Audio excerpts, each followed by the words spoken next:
حضرت سیدنا عبدالمنعم رحمۃ اللہ علیہ اپنے والد سے اور وہ حضرت سیدنا وہاب رحمۃ اللہ علیہ سے روایت کرتے ہیں کہ کسی ملک کا ایک بادشاہ تھا، بڑا ظالم بادشاہ تھا، اس کے ظلم کی کوئی انتہا نہ تھی، ہر انسان پر وہ ظلم کیا کرتا تھا۔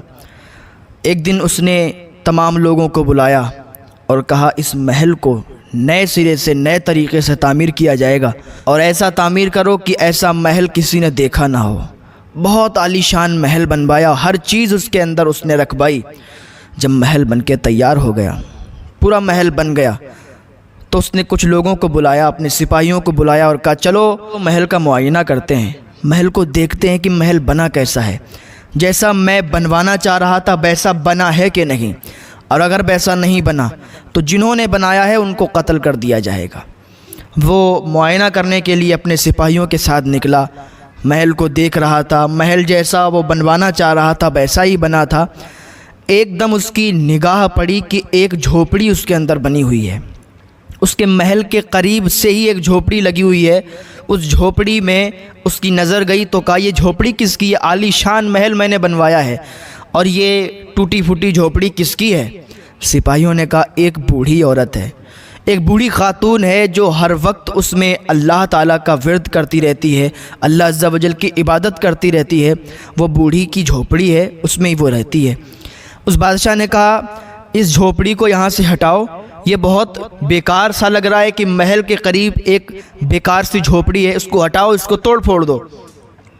بادشاہ کی یہ بات سن کے سپاہیوں نے کیا کیا، اس جھوپڑی کے قریب گئے۔ اس میں بوڑھی اس وقت موجود نہیں تھی، بوڑھی کہیں گئی ہوئی تھی۔ سپاہیوں نے اس کو توڑ دیا، اس کو تہش نہش کر دیا، ختم کر دیا اس کو، اور واپس چلے گئے۔ بوڑھی جب واپس آئی اس نے دیکھا کہ اس کی جھوپڑی توڑ دی گئی ہے، اس کا وہ ٹوٹا پھوٹا مکان توڑ دیا گیا ہے، تو اس کی آنکھوں سے آنسو نکل آئے۔ اللہ کی بارگاہ میں فریاد کرنے لگی، مولا میں تیری عاجز بندی، میں یہاں موجود نہیں تھی تو کیا ہوا؟ تو دیکھ رہا تھا نا، میری جھوپڑی جب توڑی جا رہی تھی، میرا مکان جب توڑا جا رہا تھا، میں موجود نہیں تھی تو کیا ہوا؟ تو دیکھ رہا تھا، تیرے سامنے میرا مکان توڑ دیا گیا، تیرے سامنے میری جھوپڑی ختم کر دی گئی، میں موجود نہیں تھی، تو دیکھ رہا تھا، لیکن تب بھی تو نے کچھ نہیں کیا۔ مولا میں تیری عاجز بندی ہوں، تیری عبادت کرتی ہوں، میں بہت گناہگار ہوں تو کیا ہوا، پر تیری عاجز بندی تو ہوں، تو مجھ پر رحم فرما، کرم فرما، تو مجھے اس کا بدلہ عطا فرما۔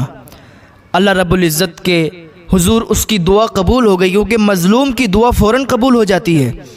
جیسے اس نے اللہ کی بارگاہ میں یہ فریاد کی، اللہ نے فوراً جبریل کو بھیجا کہ جبریل جا اور پورا محل زمین کے اندر دھسا دے، پورے محل میں بادشاہ سمیت سب کو زمین کے اندر ڈال دے۔ جبریل علیہ السلام آتے ہیں، اللہ کے حکم کو سنتے ہی جبریل علیہ السلام فوراً آتے ہیں اور پورا محل اور اس کے اندر جتنے لوگ تھے بادشاہ سمیت زمین کے اندر دھسا دیتے ہیں۔